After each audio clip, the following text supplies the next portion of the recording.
Hello, welcome to this studio tour video. This is a kind of video that I like to do probably once a year just because my studio is always evolving and changing. And this year, a few months ago actually, we moved and bought a house. And so I have taken time to set up my studio and everything. And I've been meaning to film this video for a very long time because this is probably the first room that I got fully set up. The problem is that because I do work in this room and I work on art projects and stuff, it's always kind of messy. It's like rarely ever fully clean because I'm usually working on something.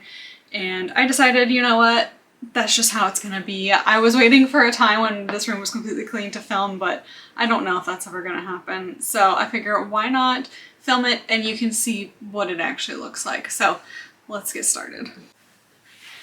Okay, so first things first is this little corner of the room. There's this kind of like weird indent thing. So I put this table here, and this is actually an AeroGarden, but I recently cleaned it out and I'm waiting to replant some stuff. This is a plant that has unfortunately died. It needed a lot more sunlight and it wasn't getting it. And then I have all of my yarn and stuff down here, as well as some extra stuff for the AeroGarden. And up here, let me pan up a bit.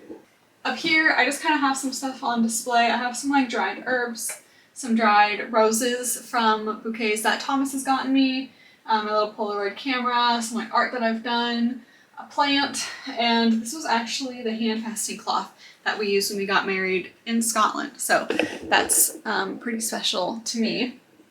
And then if we come around this direction, we have all my books. I feel like you don't really need an in-depth tour of my books. I showed it a little bit over on my other channel, which is all about books, but this one section is just dedicated to my library. There's not any art stuff over here. This room is a little bit smaller than the room I had in our previous place, and so I also have some of my art stuff in our office, so like my printer and Cricut and those kinds of things that need to be connected to my computer. It's just easier to have them over there anyway. But yeah, these are all my books, and then when we move over here is all my art stuff. Okay, so these bookshelves over here have the bulk of my art supplies. I do have some books kind of coming into here, and I'm sure it will start coming down as well at some point because I just keep buying more, but that's fine. Over here, these are bottles I actually have from work, but they work really well to hold paint to keep them from drying out too quickly, and we're gonna throw them away, so I volunteered to take these home. I have some inks in this bag. To be honest, I don't use these that much, but I used to be really into them. And then some gouache. I also did one diamond painting that I'm still halfway through, but I got a little organizer for all the extra little diamonds. And here I have, this is a diamond painting actually that I started working on. It's a Spirited Away one. You can see I did like this bottom part, but I still have all of this to do. This is just kind of a fun, relaxing project where I don't really have to think, but if I feel like being kind of creative, I'll maybe bring this out. In here, I have some like ornament painting stuff, all my button supplies, supplies for making stamps, and this is just a random assortment of things for like punch needle. I have like a little sewing kit, some fabric paint, really just random stuff in there. Here I have some sketchbooks, coloring books, all my Copic markers. These in here are marker refills or Sharpies or other brands of markers. I have all of my graphite pencils over here. This is all my wax melt stuff and some candles. Nothing too exciting there. If we go down this way, down here I have my paint jars, my crayons, my Caran d'Ache crayons. These are my favorite crayons in the world. I love them so much. Some gloves for when I work on something really messy. This box is just like random markers and hot glue gun supplies. And this old toolbox I actually found at a vintage shop in Florida with my family. And I just thought it was kind of cool. But I use it to hold all my colored pencils and also my oil pastels and my small box of Caran d'Ache crayons. These I bought, these I bought at like a little craft store that I went to with Thomas. Actually, we got these on the weekend that he proposed to me. And then I loved them so much that I bought the bigger ones because they were 50% off on Amazon. But I have all my Prismacolor down here and then all my other random brands up here. Prismacolor are my favorite, but I do occasionally use these.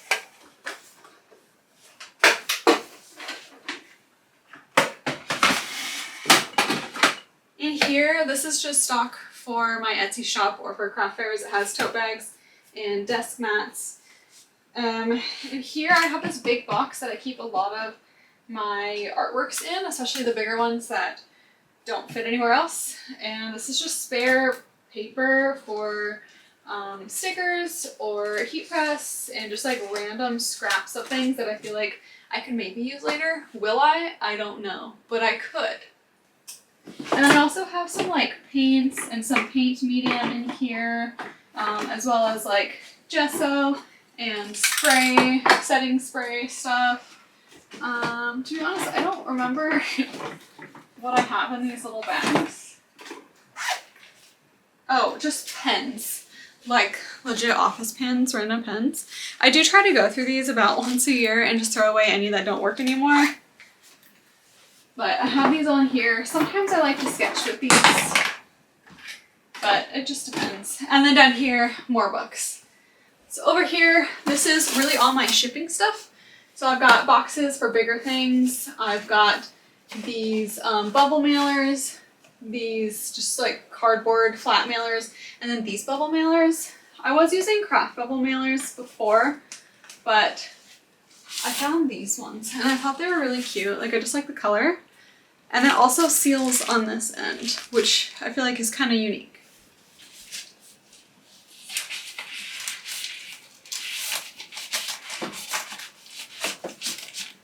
I also have this tape up here that just says like thank you. I always put these on my packages, and my business card, and this big tape for boxes.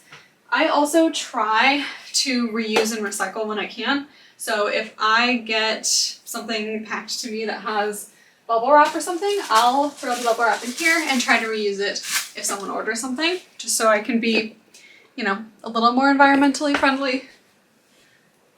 And then over here I have all of my chipboard for prints and my print sleeves that go in plastic. I like to put them in plastic when I do events just to kind of protect them from the weather and from people touching them. And then I have a small collection of perler beads. I did one project that was like a black and white thing. I think it's really fun. Every once in a while I get them out, but I don't use them that frequently.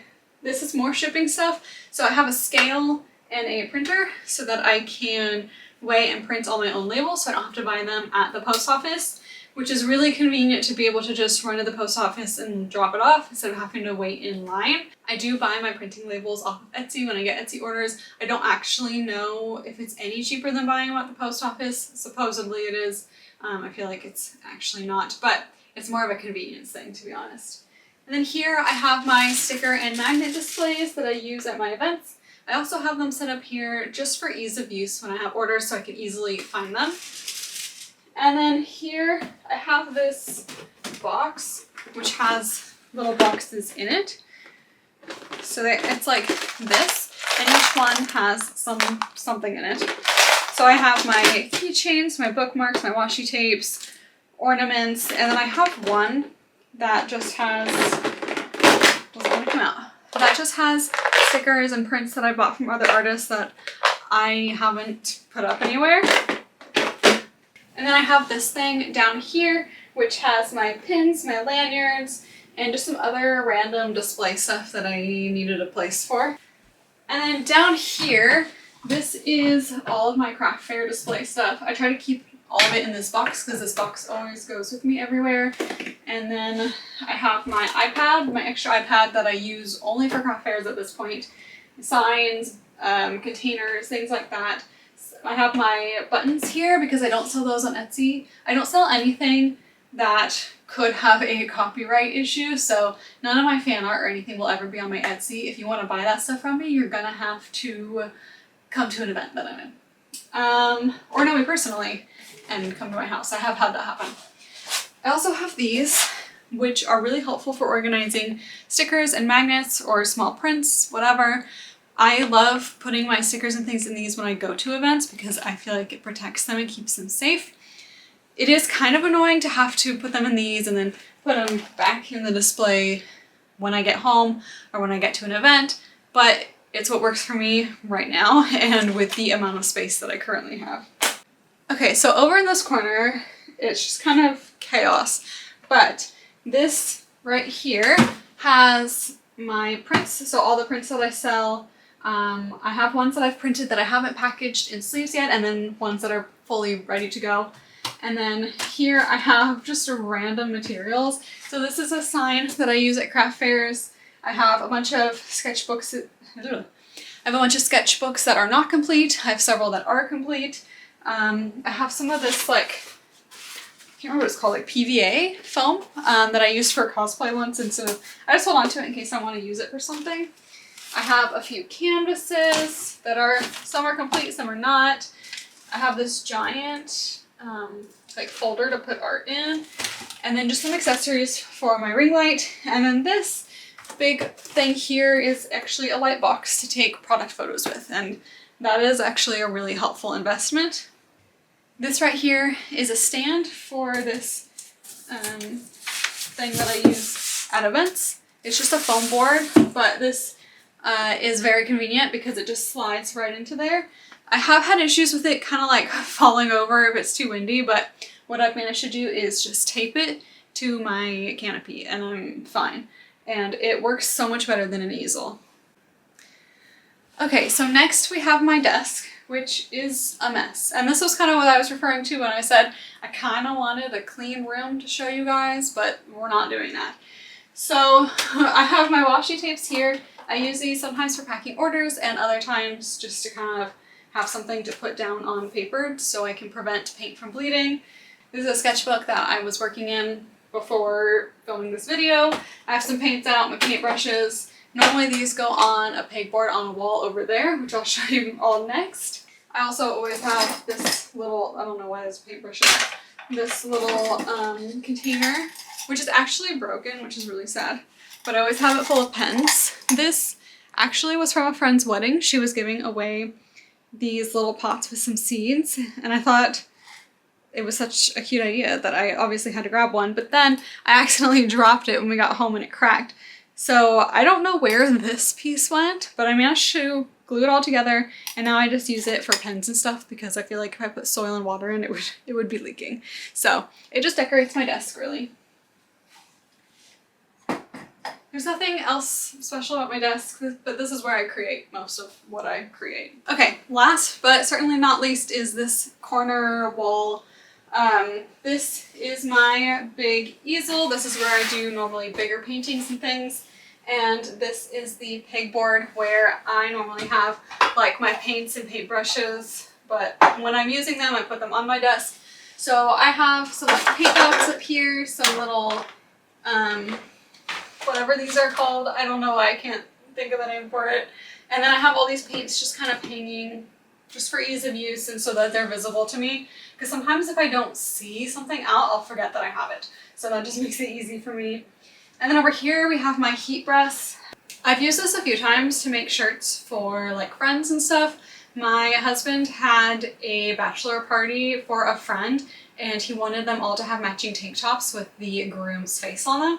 So I made those, and then I've also recently done some shirts for someone who's doing the Coast to Coast bike ride, which benefits cancer patients. And he wanted to put people that he was writing for on the back of his shirts. So I did that for him. I haven't really made any products to sell on this at the moment. I feel like I'm a little bit insecure of how well things will last because I've tried multiple different types of vinyl and stuff, and I feel like I'm kind of still in the experimental phase where I just want to make sure that if I am selling something, people can wash it and be hard on it and it's not gonna get destroyed or start peeling off.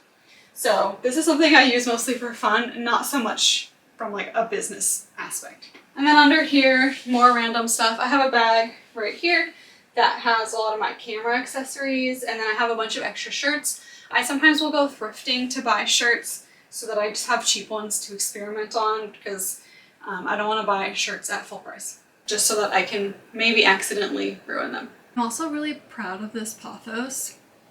When I first put it in this room, it stopped about here, and now it comes all the way here. I need to pin the last few leaves up because they're starting to droop, but my goal is to kind of have it go all the way around the room and circle back to where the books are. It'll take a while, but I think it'll look nice when it happens.